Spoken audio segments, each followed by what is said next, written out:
Hello student, स्वागत है फिर एक बार रावत सर के एजुकेशनल प्लेटफॉर्म में।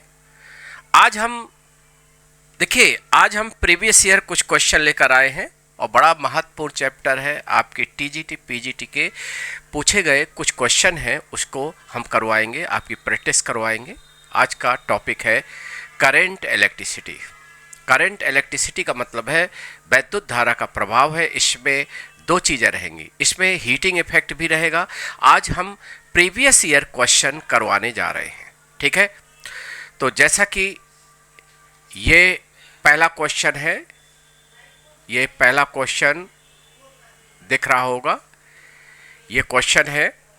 और देखिए, हाँ, ये क्वेश्चन जैसा कि क्या कह रहा है, दिख रहा है आपको क्वेश्चन क्लियरली? हाँ, ये क्वेश्चन है,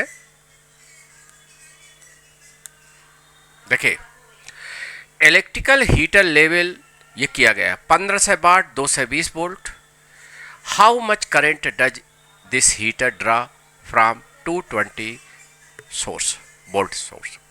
देखिए, एक हीटर है, उसकी रेटिंग होती है 1500 वाट का है और 220 वोल्ट में। जब 220 वोल्ट में इसको हीटर को यूज करेंगे तो 15 से जूल एक सेकंड में ऊर्जा ये खपत करेगा। इसका रेटिंग का मतलब ये पीजीटी 2021 में क्वेश्चन आया था, ठीक है। तो हम देखते हैं इसको कैसे सॉल्व करेंगे। इसमें ये ध्यान देना है, आपको क्या निकालना है, करंट।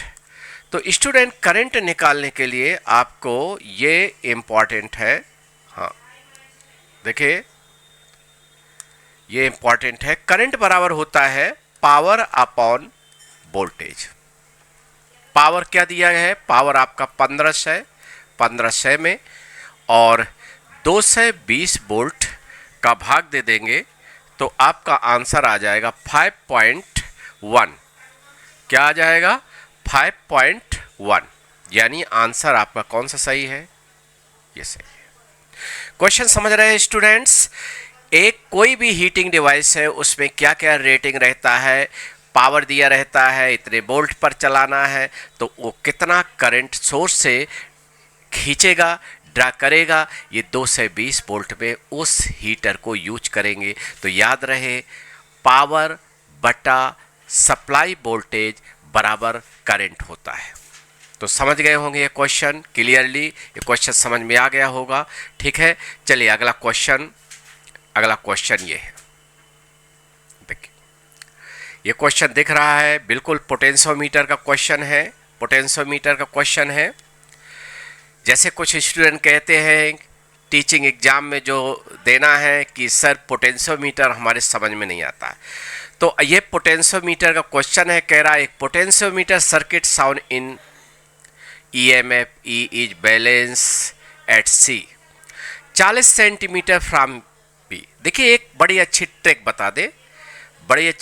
बता दे, आपको पहले कंसेप्ट दे देते हैं और फिर समझ में आ जाएगा। देखिए, एक पोटेंशियोमीटर का तार रहता है सीधा A और B, ठीक है। A और B एक तार है, और इसमें होता क्या है स्टूडेंट, एक वोल्टेज सेल लगाया जाता है और एक रेजिस्टेंस होता है, ये ठीक है। अब क्या करते हैं, मान लो इससे हम क्या करते हैं, एक सेल, कोई स्टैंडर्ड सेल लगाते हैं और इसके बीच का पीडी होता है। तो एक याद रखना है, जैसे ये आर है, आर सीरीज में जुड़ा हुआ है और इसके बीच का पोटेंशियल डिफरेंस मान लो भी है। तो देखिए, एक होता है के का मान, याद रहे, एक तार है ए बी जिसकी लंबाई एल है और ए और बी के बीच में विभवांतर मान लो भी है, तो एक पोटेंशियल ग्रेडियंट रहता है, ठीक है। और पोटेंशियल ग्रेडियंट का मतलब है किसी भी सेल को हम बैलेंस करते हैं स्टूडेंट। कोई भी सेल है, जैसे ये है सेल, इसको हमने बैलेंस किया एक जॉकी से, गैलोमीटर होता है यहाँ, और एक जॉकी होती है, जॉकी को दाएं बाएं खिसकाते हैं, और ये अननोन सेल है, मान लो ई है, इसको बैलेंस किया और बैलेंस लंबाई क्या है? मान लो बैलेंस लंबाई L है, मतलब कितनी लंबाई में बैलेंस हुआ? L लंबाई में बैलेंस हुआ। तो जो अज्ञात सेल है उसका ईएमएफ बराबर होता है KL होता है। L होता है बैलेंस लेंथ, K क्या होता है? पोटेंशियल ग्रेडियंट होता है। पोटेंशियल ग्रेडियंट क्या है? जो हमारे पास एक तार है पोटेंशियोमीटर का, उसकी मतलब potential difference per unit length, एकांक लंबाई का PD यानी विभवांतर, ये K होता है। समझ रहे हैं? अब देखिए कैसे इस क्वेश्चन को सॉल्व करेंगे। जैसे क्वेश्चन में क्या दिया है स्टूडेंट, देखिए एक बड़ा क्वेश्चन है, बड़ा क्वेश्चन है। जैसे कह रहा है कि देखिए कितनी लंबाई में बैलेंस हुआ, कितनी लंबाई में बैलेंस हुआ? 60 सेंटीमीटर। क्योंकि यहाँ तार देख रहे हैं, ए बी तार है, ए और बी के बीच की लेंथ 100 सेंटीमीटर है, 100 सेंटीमीटर, ये आर है। जैसे हम करंट निकाल सकते हैं, आर है, ओम्स लॉ द्वारा ये आर है प्रतिरोध, इसके बीच का विभवांतर दिया है 1 वोल्ट। तो हम करंट का मान स्टूडेंट निकाल सकते हैं। करंट बराबर क्या होता है किसी रेजिस्टेंस का? रेजिस्टेंस के एंड का विभवांतर यानी 1 बटा रेजिस्टेंस का मान क्या है स्टूडेंट? 200 वोल्ट है। ठीक है, अब हम ये करंट निकाल लेंगे। फिर इसके बाद जो ए और बी एक तार है उसका प्रतिरोध यानी रेजिस्टेंस, बच्चों देखिए ध्यान से देखिए, 4 ओम्स है। हम ओम्स लॉ लगाएंगे और V का मान, मतलब V क्या है? ए तार है, ए और बी के बीच का विभवांतर है। फिर ओम्स लॉ लगाएंगे, I इंटू आर, मतलब I इंटू आर का मतलब है कि कितना विभवांतर वोल्ट में आ जाएगा? 4 बटा 200, 4 बटा 200 ये हो जाएगा। लंबाई दिया गया है तो K का मान देखिए स्टूडेंट हम निकाल लेंगे। K बराबर क्या होता है? V बटा आर। तो 4 बटा 200 और बटा गुणे कितना है लंबाई? 40 सेंटीमीटर, 40 सेंटीमीटर।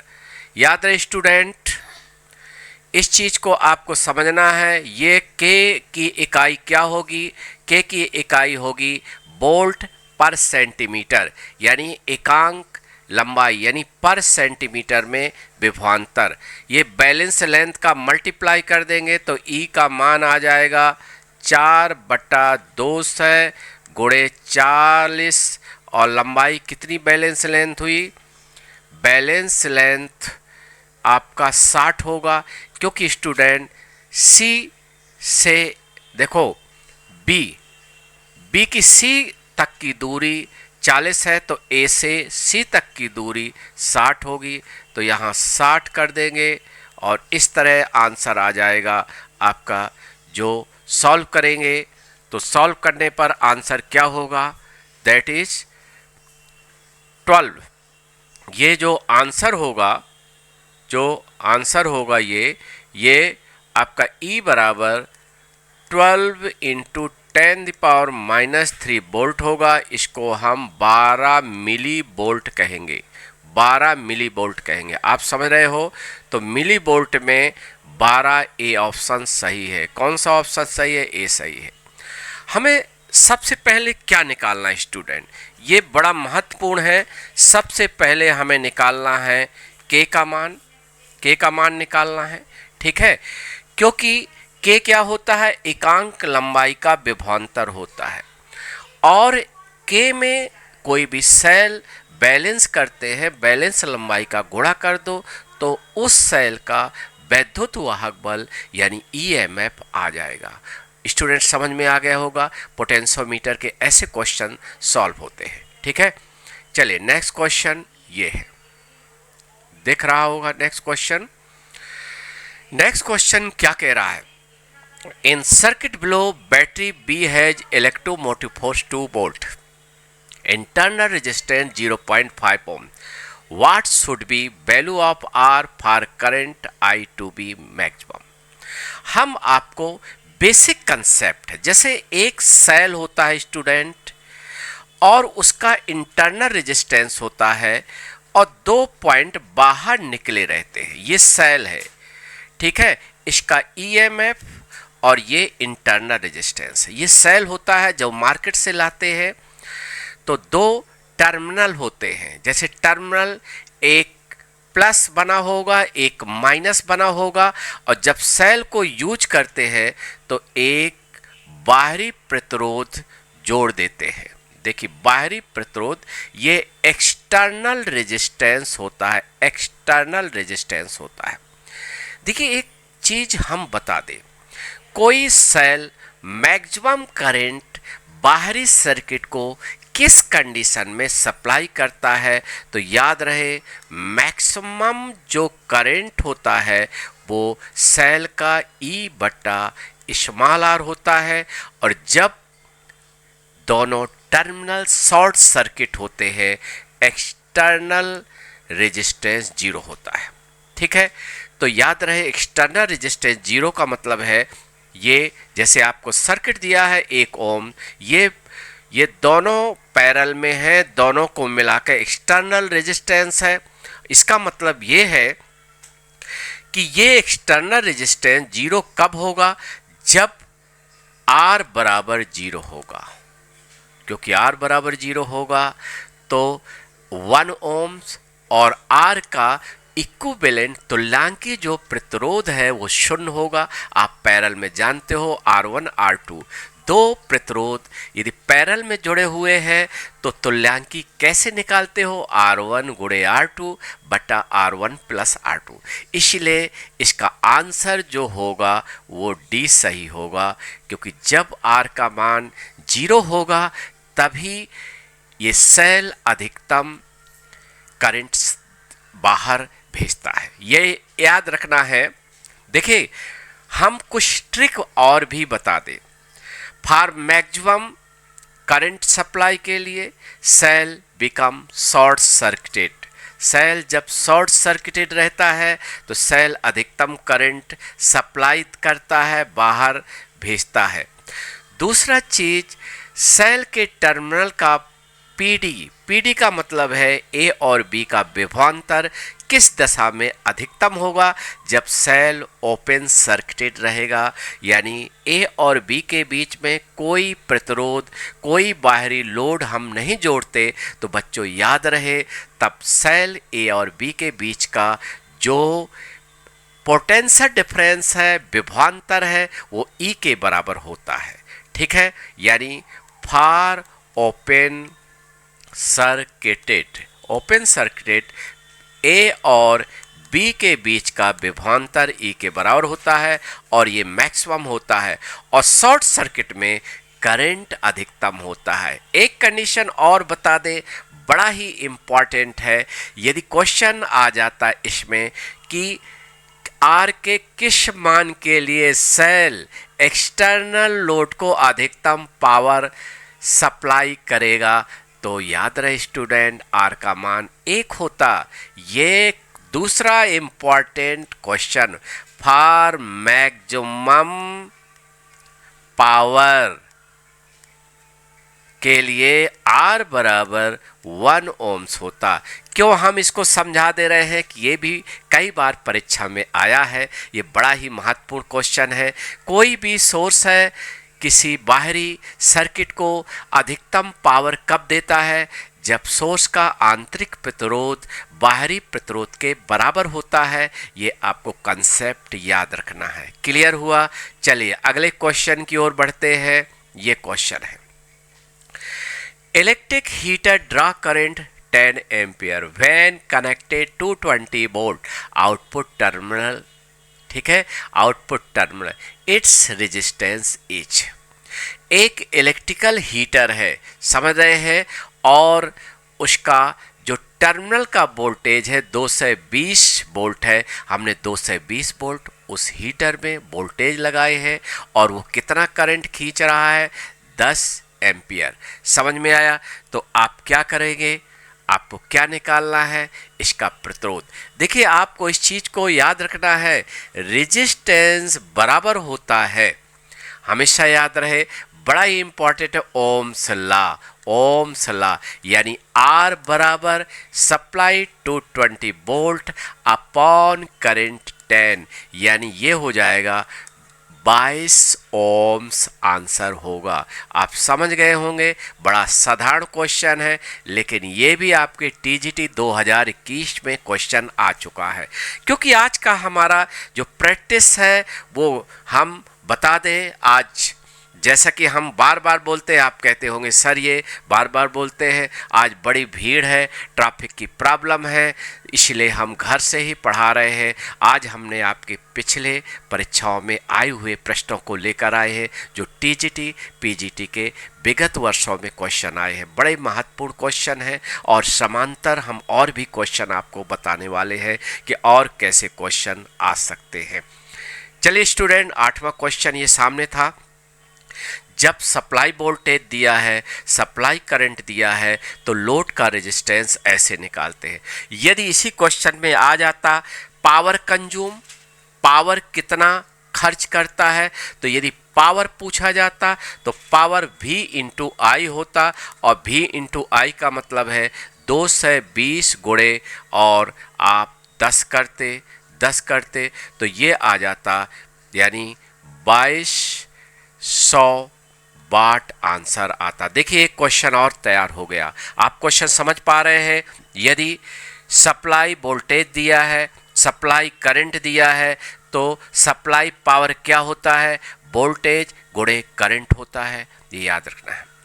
और जो रेजिस्टेंस है सर्किट का, वो होता है ओम्स लॉ के अनुसार R बराबर सप्लाई वोल्टेज बटा सप्लाई करंट। स्टूडेंट, इस बात को आप समझ गए होंगे। देखते हैं अगला क्वेश्चन। देखिए अगला क्वेश्चन ये है, बड़ा इंटरेस्टेड है, बड़ा अच्छा है, 2021 में आया है टीजीटी में। Current is flowing through metallic wire, if the wire is heated which quantity change. तो देखो सभी क्वांटिटी चेंज हो जाएंगी, याद रखना है। क्योंकि डेप्थ वेलोसिटी जो होती है वो I बटा NE और एरिया हो जाएगा। ये डेप्थ वेलोसिटी बराबर है। देखिए हम आपको ये बताएंगे, जब गर्म हो जाता है मेटल का तार, गर्म होगा तो रेजिस्टेंस बढ़ जाएगा, रेजिस्टेंस बढ़ेगा तो करंट चेंज होगा, और इस तरह आप देखेंगे। देखिए किस किस पर डिपेंड करेगा। देखिए ये आप क्या पूछा जा रहा है कि तार का तापमान बढ़ाया जाए, कौन सी राशि बदलेगी? डेप्थ वेलोसिटी चेंज होगी। क्योंकि टेम्परेचर चेंज होगा तो रेजिस्टिविटी चेंज होगी, और रेजिस्टिविटी पर रेजिस्टेंस डिपेंड करता है। याद रहे, ये चेंज होगी तो रेजिस्टेंस चेंज होगा, ठीक है। इसके बाद है डेप्थ वेलोसिटी, क्योंकि रेजिस्टेंस चेंज होगा तो I चेंज होगा, क्यों I बराबर क्या है? V बटा R ओम्स लॉ। तो R चेंज होगा तो करंट चेंज होगा, और करंट चेंज होगा तो डेप्थ वेलोसिटी चेंज होगी, इसलिए उपयुक्त सभी चेंज होंगे। समझ में आ गया होगा स्टूडेंट। ऐसे क्वेश्चन आपको और भी चीज़ें हैं, जैसे पिछले विगत वर्ष में क्वेश्चन आया है, इससे काफ़ी चीज़ें आप सीख सकते हैं डिस्कशन से। तो इस तरह ये 9वां क्वेश्चन हो गया। ये आप देखेंगे टीजीटी 2021 में ये भी क्वेश्चन आया है, ठीक है। आप देखिए ये क्वेश्चन क्या कह रहा है। एक गैलोमीटर जिसका इंटरनल रेजिस्टेंस है 5 ओम हैज रेंज 2 एम्पियर। एक साधारण मूविंग गैलोमीटर है, उसका जो प्रतिरोध है 5 ओम्स है, जो करंट को कितना माप सकता है? 2 ampere. In order to convert it into ammeter of range 10 ampere. इसकी रेंज को हमें किस रेंज का एमीटर बनाना है जो कितना अधिकतम माप सके? 10 ampere. How much shunt resistance is required. बहुत इंपॉर्टेंट है, हम ये तो कहेंगे बहुत इंपॉर्टेंट है कि एक गैलोमीटर को एमीटर में कैसे परिवर्तित करते हैं बच्चों। पहले ये इंपॉर्टेंट है, गैलोमीटर में एक लो वैल्यू का एक रेजिस्टेंस जिसको शंट कहते हैं उसके समांतर श्रेणी में जोड़कर गैलोमीटर को एमीटर धारा मापी में परिवर्तित करते हैं। और जैसे आपको बता दें इसमें एक m इम्पॉर्टेंट है। n बराबर होता है I बटा IG, याद रहे। I स्टूडेंट क्या है? एमीटर का रेंज है, और IG क्या है? गैलोमीटर का रेंज है। जब हमने शंट नहीं लगाया था तब कितना करंट माप सकता था? IG माप सकता था। और शंट लगाने के बाद जब एमीटर बन गया तो उसकी रेंज IG से बढ़कर I हो जाती है। तो N को हम करंट मल्टीप्लिकेशन फैक्टर कहते हैं। देखिए, बड़ा 2 लाइन में हम क्वेश्चन सॉल्व कर देंगे, और ये शॉर्ट ट्रिक है। तो एमीटर की रेंज बटा गैलोमीटर की रेंज बराबर N निकालेंगे, और ये किसके बराबर होगा? आपका I 10 है और IG 2 था, और ये आया 5। फिर इसके बाद जो शंट पैरेलल में लगाना उसकी वैल्यू होती है ये गैलोमीटर का रेजिस्टेंस बटा n-1। ये फार्मूला नोट कर लेना है शॉर्ट में। Rg कितना है? 5 है, और n-1 5 माइनस 1 यानी 5/4 ओम्स होगा, और 5/4 का मान स्टूडेंट क्या होगा? 1.25 होगा। आप समझ गए होंगे बच्चों। ये बड़ा इंपॉर्टेंट है कि पहली चीज गैलोमीटर कैसे एमीटर में बदलता है, कैसे हम एमीटर में बदलते हैं। तो याद रहे, जब गैलोमीटर के समांतर श्रेणी में एक कम मान का एक प्रतिरोध जोड़ देते हैं जिसको शंट कहते हैं, तो गैलोमीटर एमीटर बन जाता है। और इसके फार्मूला क्या ट्रिक हमने आपको बता दिया है। ठीक है, ये समझ में आ गया होगा। अगला क्वेश्चन 11th क्वेश्चन, ये भी टीजीटी में आया है 2021 में।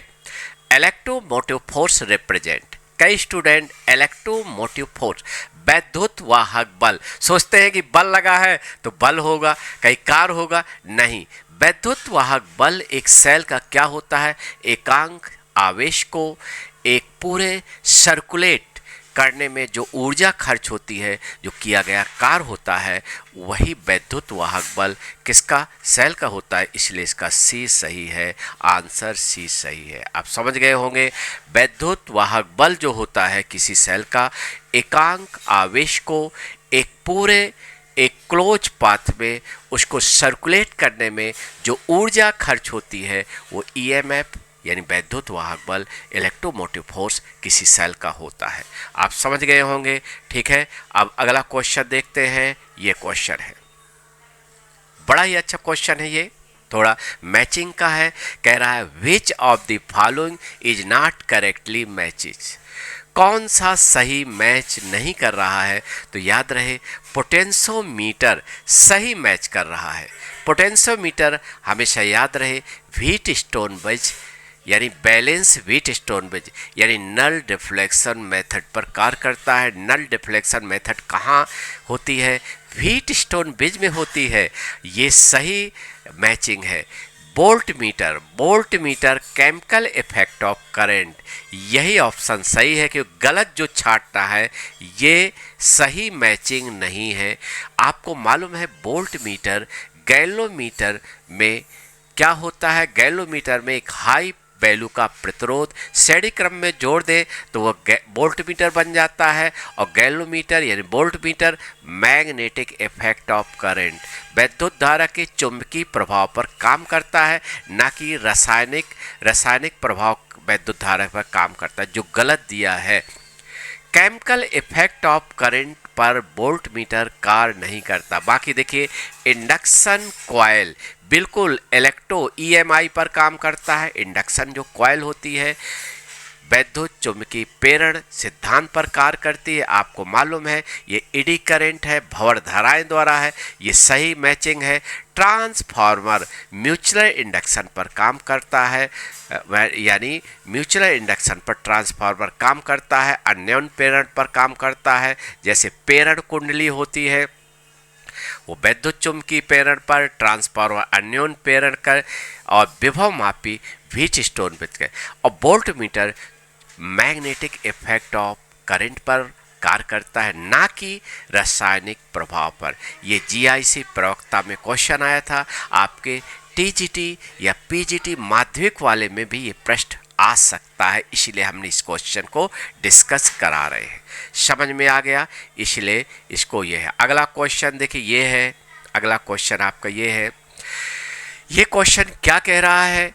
Electric heater of power 1000 watt raise temperature 5 kg of liquid from 25 Celsius to 31 Celsius in 2 minutes.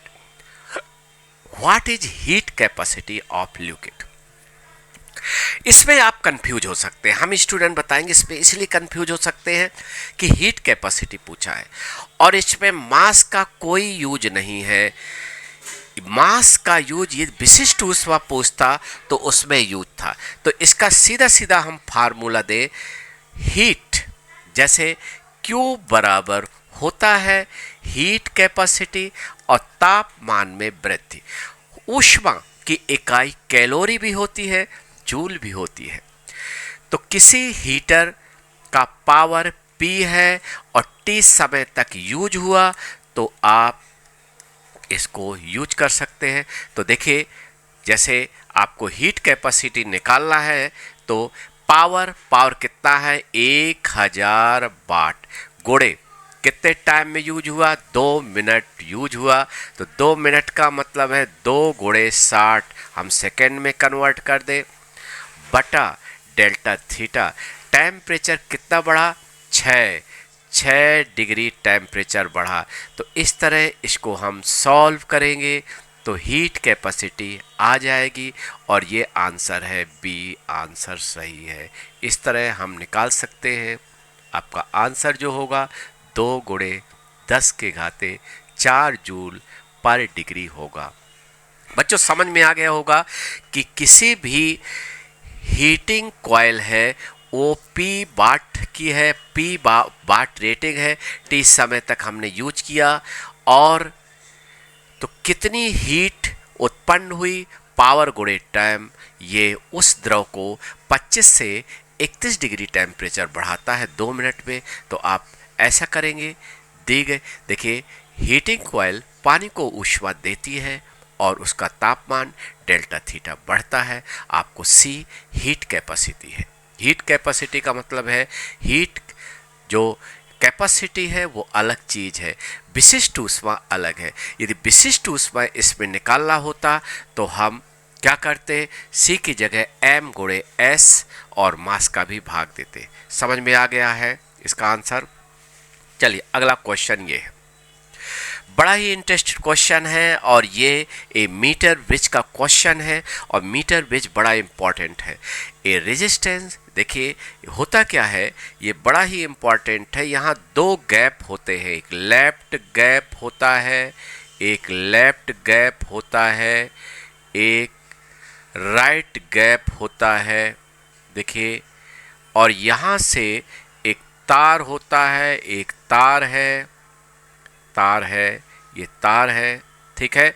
और यहाँ एक प्रतिरोध यहाँ जुड़ा हुआ है, एक प्रतिरोध यहाँ जुड़ा हुआ है, लेफ्ट गैप है, एक प्रतिरोध ये गुण जुड़ा हुआ है, ठीक है। और यहाँ से एक तार ले जाकर ये एक जॉकी होती है, ये गैलोमीटर होता है, एक गैलोमीटर लगा रहता है और यहाँ जाकर तार से हम एक जॉकी से खिसकाते हैं। ये बैलेंस व्हीट स्टोन, ये R, ये S है, ये S है, ठीक है। ये मान लो 100 सेंटीमीटर लंबा तार है, मान लो बैलेंस लेंथ L है, तो इधर होता है 100 माइनस L होता है, ये मीटर ब्रिज होता है। यानी बच्चों A और B एक समान मोटाई का, एक ही पदार्थ का बना हो जिसकी 100 सेंटीमीटर लंबाई होती है, 100 सेंटीमीटर लंबाई है। यदि बैलेंस लेंथ L सेंटीमीटर है तो ये होगा। याद रहे ये व्हीट स्टोन ब्रिज पर काम करता है और ये लेफ्ट गैप है, ये राइट गैप है। तो एक का तो होता है R बटा S बराबर होता है L बटा 100 माइनस L, ठीक है। तो आपको क्या निकालना है? बैलेंस लेंथ निकालना है। तो बड़ा इम्पॉर्टेंट है 5/15 और L बटे 100 माइनस L। इसको सॉल्व करेंगे और इसको जब सॉल्व करेंगे तो कितना आ जाएगा। देखिए इसमें आपको लंबाई निकालना है और लंबाई 25 सेंटीमीटर आ जाएगा। इसको सॉल्व करेंगे तो 25 सेंटीमीटर लंबाई होगी। तो इसे सॉल्व करते हैं, हम एल का मान निकाल लेते हैं, बैलेंस लेंथ। समझ में आ गया होगा एक मीटर ब्रिज कैसे काम करता है। मीटर ब्रिज में आपके परीक्षाओं में ये प्रश्न पूछे जाते हैं, पीजीटी में भी है, टीजीटी में भी है। एक लेफ्ट गैप, एक राइट गैप। लेफ्ट गैप का रेजिस्टेंस बटा राइट गैप का रेजिस्टेंस बराबर होता है L बटा 100 माइनस L। इस फार्मूला को याद रखना है। समझ में आ गया होगा। अगला क्वेश्चन बड़ा महत्वपूर्ण है। ये 2005 टीजीटी में आया था। Equivalent resistance between point A और बी एडजॉइनिंग सर्किट। तो आपको क्या करना है, देखिए यदि आर आर आर समांतर श्रेणी में है तो आर बटा 3 तुल्यांकी प्रतिरोध होता है। तो ये होगा 5 ओम्स होगा। सी आंसर सही है, सी आंसर सही है। कैसे, क्योंकि देखिए मेन क्या है 3 जैसे ए है और ए 4 फिर एक 3 देखिए 4 ओम्स और इसका 1 ओम्स और बी, क्योंकि 3 समांतर श्रेणी में है तो 3/3 1 ओम्स हो जाएगा। यानी इसके और इसके बीच का तुल्यांकी प्रतिरोध 1 ओम्स हो जाएगा। फिर 1 ओम्स और 4 ओम्स श्रेणी क्रम में जोड़ेंगे, जिससे total resistance R A B का जो हो जाएगा 4 + 1 यानी ये हो जाएगा 5 ओम्स हो जाएगा। आप समझ गए होंगे। इस तरह से हम ये सॉल्व करते हैं।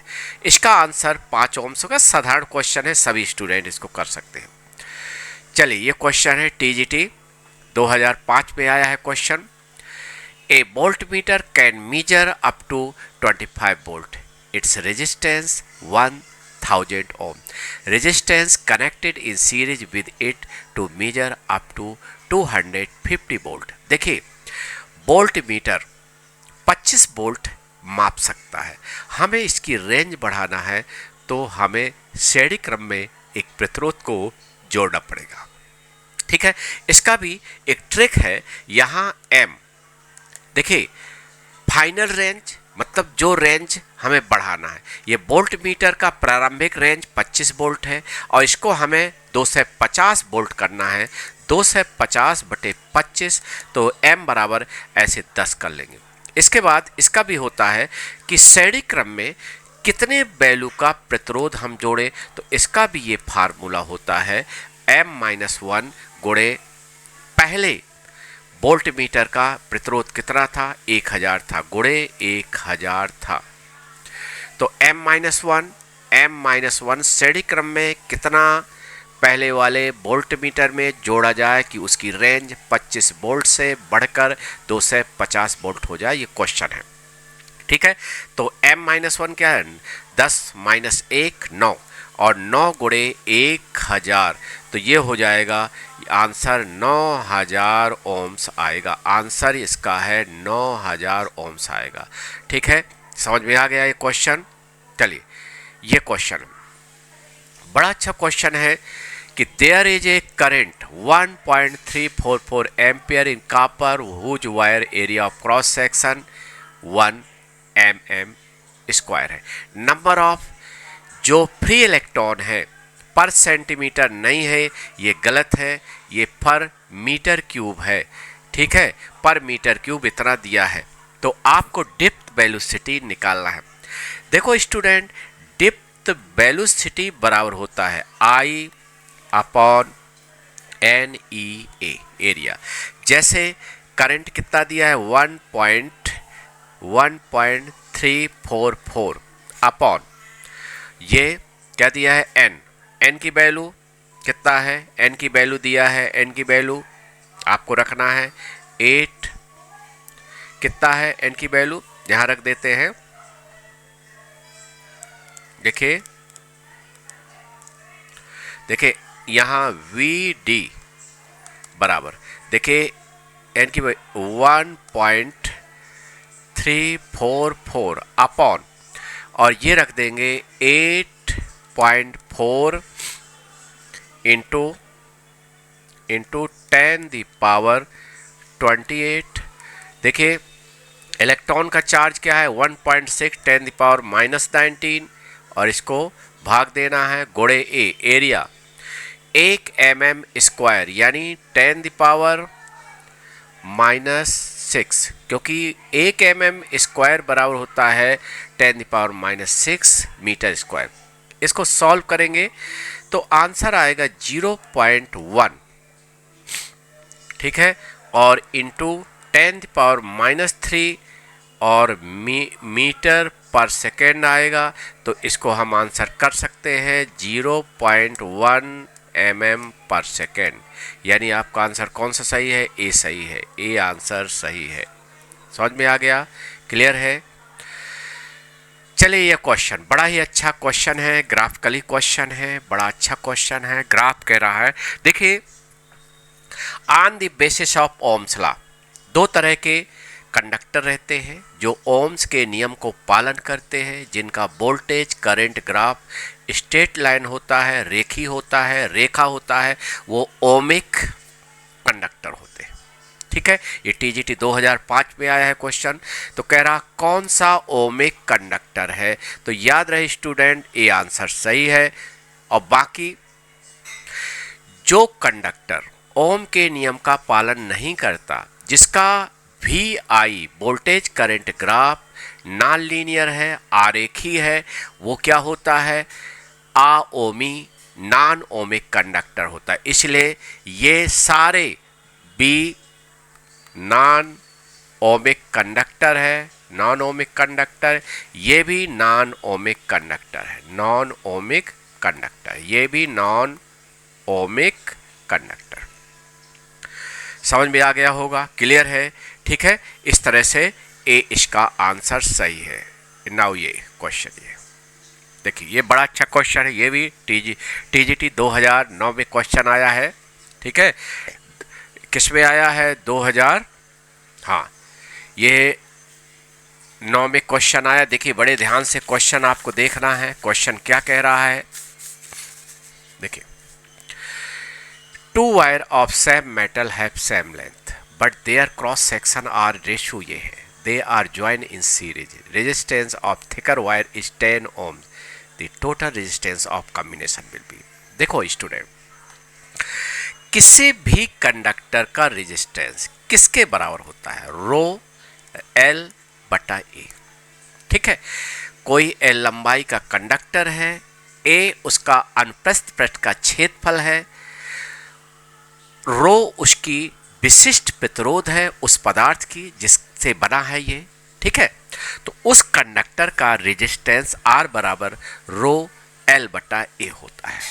रो विशिष्ट प्रतिरोध, एल लंबाई, ए अनुप्रस्थ पृष्ठ का क्षेत्रफल है। ठीक है, अब देखिए दो तार है, एक ही पदार्थ का बना हुआ है, तो देखिए रो हुआ और लंबाई हुआ, ये दोनों का सेम है। क्वेश्चन में कह रहा है दोनों एक ही पदार्थ के बने हुए हैं। तो जब एक ही पदार्थ के बने हुए हैं तो दोनों की विशिष्ट प्रतिरोध, क्योंकि स्पेसिफिक रेजिस्टेंस जो होता है, रेजिस्टिविटी जो होती है, विशिष्ट प्रतिरोध, ये पदार्थ के नेचर पर डिपेंड करती है। यानी एक ही पदार्थ के अलग अलग लंबाई के, अलग अलग मोटाई के तार हो तो उनका रो सेम होता है। तो दो तार हैं, समान पदार्थ के बने हैं, तो रो सेम होगा। कह रहा लंबाई भी बराबर है, चलो एल भी सेम है, तो इसका मतलब रेजिस्टेंस एरिया के व्युत्क्रमानुपाती है। ठीक है, इनवर्सली प्रोपोर्शनल है, स्वाभाविक है। जिसका एरिया अधिक होगा उसका प्रतिरोध कम होगा, जिसका जो पतला होगा तार, यानी जिसका एरिया कम है, उसका रेजिस्टेंस ज्यादा होगा। देखिए यहां हम कह दें कि ये जैसे R1 अनुपाते R2 क्या होगा स्टूडेंट? A2 अनुपाते A1, यानी क्रॉस सेक्शन का एरिया 3:1 है। ठीक है, तो रेजिस्टेंस का अनुपात 1:3 होगा, उल्टा होगा। इनवर्सली का मतलब होता है उल्टा, यानी यदि इसका इसका रेजिस्टेंस R है, तो इसका रेजिस्टेंस 3R होगा। भाई यदि मोटे तार का रेजिस्टेंस R है तो पतले तार का रेजिस्टेंस 3 गुना होगा। क्लियर है? तो कह रहा है मोटे तार का 10 है, मोटे तार का 10 है लिखा हुआ है, ओम है, तो पतले तार का 30 होगा, पतले तार का 30 होगा, और सीरीज में जोड़ोगे तो 10 + 30 40 ओम होगा, 40 ओम होगा। यानी आपका जो मोटे का रेजिस्टेंस, यानी मोटे का क्या है R2 बराबर 10 ओम है, तो पतले का R1 का क्या होगा 30 होगा। और जब सीरीज में जोड़ते हैं आपको मालूम है तो टोटल रेजिस्टेंस क्या होता है R1 + R2, तो ये 10 + 30 क्या होगा, दैट इज 40 होगा। 40 सही है, आप समझ रहे हैं, कोई दिक्कत नहीं है। तो ऐसे ट्रिकी क्वेश्चन है, आपको बहुत लेंथी नहीं सॉल्व करना है, आपको ऐसे सॉल्व करना है कि जल्दी सॉल्व हो जाए, और ऐसे कंसेप्ट यूज करना है कि दो तार हैं, समान पदार्थ के बने हैं, समान लंबाई के हैं, लेकिन अलग अलग मोटाई के हैं, तो उनका जो प्रतिरोध है वो एरिया के इन्वर्सली प्रोपोर्शनल यानी व्युत्क्रमानुपाती है। तो स्वाभाविक है जो पतला तार होगा उसका रेजिस्टेंस ज़्यादा होगा, जो मोटा तार होगा उसका रेजिस्टेंस कम होगा। ऐसे क्वेश्चन को ऐसे पकड़ना है और समझ में आ गया होगा। ठीक है, अब अगला क्वेश्चन देखते हैं। ये है क्वेश्चन, देखिए ऐसा क्वेश्चन, ये देखिए इसलिए लाए टीजीटी 2009 में ये क्वेश्चन आया। A 4 microfarad capacitor is charge to 400 volt, then its plate are joint through resistance 1 kilo ohm, the heat produce in register. देखिए होता क्या है, कैपेसिटर को जब चार्ज करते हैं तो कैपेसिटर में एक ऊर्जा संचित होती है, वैद्युत स्थित ऊर्जा के रूप में ऊर्जा प्लेटों के बीच में संचित हो जाती है। प्लेटों के बीच में वैद्युत क्षेत्र होता है, और वहाँ जो संचित ऊर्जा है, स्टोर एनर्जी है, वो 1/2 CV² होती है।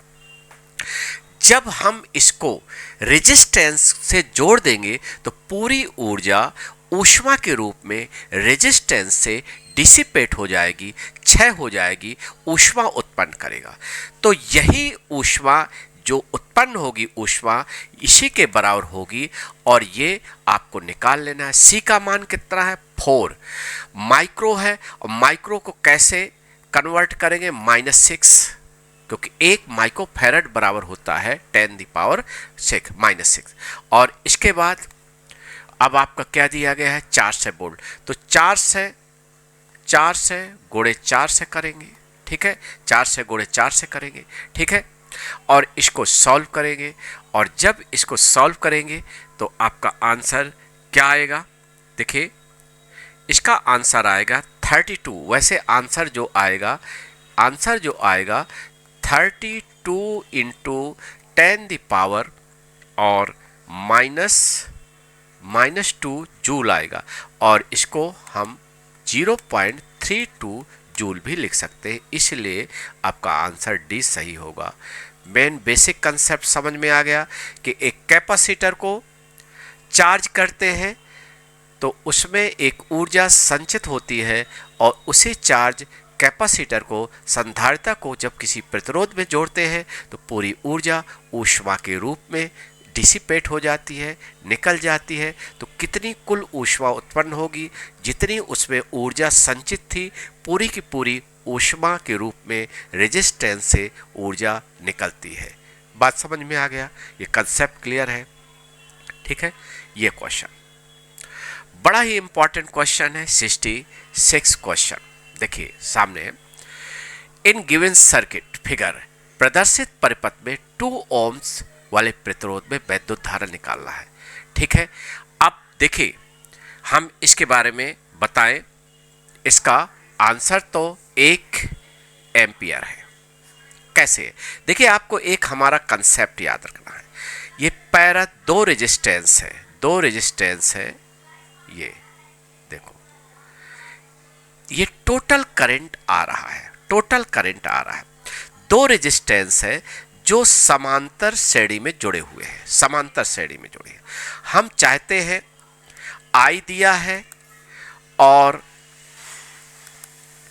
I दिया है, टोटल करंट दिया है, R1 R2 दिया है, हम चाहते हैं I1 I2 हम निकाल लें, एक लाइन में निकाल लें। तो याद रहे I1 बराबर जो होता है I गुणे R2 बटे R1 प्लस R2, ये याद रहे। देखिए पहली चीज बड़ा महत्वपूर्ण है, पहले हम ये बता दें कि ये आपका एक गैल्वेमीटर कह रहा given circuit current in the 2 ohms क्या होगा, ठीक है। देखिए जैसे पहला इंपॉर्टेंट क्या है, पहले तो ये इंपॉर्टेंट ये है कि P और Q, R और S ये बैलेंस व्हीटस्टोन ब्रिज है, क्योंकि यहाँ पर P बटा Q बराबर R बटा S है, इसलिए ब्रिज गैल्वेमीटर में करंट जो फ्लो होगा वो जीरो होगा, जीरो होगा। ये कौन सा है, बैलेंस व्हीट स्टोन ब्रिज है, ये बैलेंस, इसलिए इसमें कोई करंट फ्लो नहीं होगा, IG जीरो है, तो इसको रिमूव कर सकते हैं। इसका मतलब है इसका इक्विवेलेंट सर्किट क्या हो जाएगा, 10 और 2 सीरीज में एक तरह का इसका जो परफेक्ट है ऐसा है। देखिए ये और ये, देखिए एक तरह का बिल्कुल जो गैल्वेमीटर को हम अलग कर सकते हैं, और ये देखिए ये कितना है, 10 ओम है, 10 ओम है, और ये कितना है 2 ohms है, और ये कितना है बच्चों 25 ओम है, और ये कितना है 5 ohms है। ये करंट I आ रहा है, तो हम चाहते 2 ohm से करंट फ्लो हो, I1 2 ohms में। तो देखिए इसका करंट I1 बराबर क्या होगा, टोटल करंट कितना आ रहा है, टोटल करंट जो आ रहा है ये आपका दिया गया है, कितना करंट दिया गया है, इसमें करंट जो फ्लो हो रहा है दैट इज, हाँ ये आपका करंट जो दिया गया है 1.4 दिया है, 1.4 दिया है। तो इसमें क्या करेंगे 1.4 इंटू, देखिए जिस पाथ का करंट निकालना है, जिस पाथ का करंट निकालना है स्टूडेंट, उसका रेजिस्टेंस नहीं लेते, दूसरे ब्रांच का टोटल रेजिस्टेंस लेंगे, नहीं R2 क्या होगा, दूसरे का क्या होगा 25 + 5 यानी 30 बटा टोटल रेजिस्टेंस। तो 30 टोटल रेजिस्टेंस का मतलब दोनों पैरेलल पाथ का टोटल रेजिस्टेंस, तो 30 + 12 42 हो जाएगा, ठीक है 42 हो जाएगा। और इसको सॉल्व करेंगे तो 1 ohms आ जाएगा, देखिए कट जाएगा, और इस तरह हम सॉल्व करेंगे तो आपका 1 ohms आंसर आ जाएगा। बात समझ रहे हैं, बड़ा अच्छा शॉर्ट ट्रिक है, इस फार्मूला को आपको नोट कर लेना है कि 2 पैरेलल पाथ है, टोटल करंट दिया है, हम एक पाथ का करंट निकालने के लिए टोटल करंट में मल्टीप्लाई करते हैं दूसरे पाथ का टोटल रेजिस्टेंस, दूसरे पाथ का टोटल बटा दोनों पाथ का टोटल रेजिस्टेंस कर देते हैं, तो आराम से ये आ जाएगा, ठीक है। ये बड़ा अच्छा क्वेश्चन है। देखिए TGT 2009 में ये भी क्वेश्चन आया था, 3 resistance each 4 ohms are connected to form triangle. देखिए बड़ा इंटरेस्टेड है, देखिए ये 3 रेजिस्टेंस है और ट्राइंगल ये बना रहे हैं, ट्राइंगल बना रहे हैं, एक ये ट्राइंगल बना रहे हैं, ट्राइंगल बना रहे हैं, जैसे ये A है, ये B है, ये C है, ठीक है, और प्रत्येक का मान 4 ohms है, प्रत्येक का मान 4 ohms है, देखिए 4 ohms है, ठीक है। अब ये किसी 2 टर्मिनल का प्रतिरोध, मान लो 2 के बीच का रेजिस्टेंस निकालना है, इसके मान लो A और C के बीच का निकालना, तो देखो 4 सीरीज में होंगे, तो इसका इक्विवेलेंट क्या होगा, 4 सीरीज में है तो 8 हो गया। अब ये जो होगा ये 4 के समांतर श्रेणी में होगा, क्योंकि आपको इसके 2 पॉइंट के बीच में रेजिस्टेंस निकालना है ए और सी का। तो 4 और 8 का टोटल इक्विवेलेंट क्या हो जाएगा, आप जानते हो R1 R2 पैरेलल में है, तो टोटल रेजिस्टेंस क्या होता है R1 गुणे R2 बटा R1 प्लस R2। तो इसका हो जाएगा 8 गुणे 4 बटा 8 4 12, तो 4 3 12, और ये हो जाएगा 8 बटा 3 ओम्स हो जाएगा, इसलिए आंसर डी सही है। तो स्टूडेंट, ये हमारे कुछ टीजीटी पीजीटी के महत्वपूर्ण प्रश्न थे जो आपके विगत परीक्षाओं में आए हैं। हम चाहते हैं बीच बीच हम पिछले साल के क्वेश्चन भी करवाते रहे, जिससे आपको ये होता रहे कि जो सर पढ़ा रहे हैं कहीं ना कहीं हमारे एग्जाम ओरिएंटेड, हमारी परीक्षाओं के बिल्कुल पैटर्न पर पढ़ा रहे हैं। आज इतना ही हम लेंगे और फिर अगली क्लास में और भी हम पिछले साल के क्वेश्चन पेपर लेकर आते हैं स्टूडेंट, इसलिए बने रहिए और जो है कहीं ना कहीं आप जुड़े रहिए और बहुत महत्वपूर्ण है, ठीक है। तो इस तरह हमारा जो है आज ये क्लास यहीं ख़त्म कर रहे हैं, फिर अगली क्लास में हम फिर मिलते हैं, ठीक है। तो thank you very much joining with us.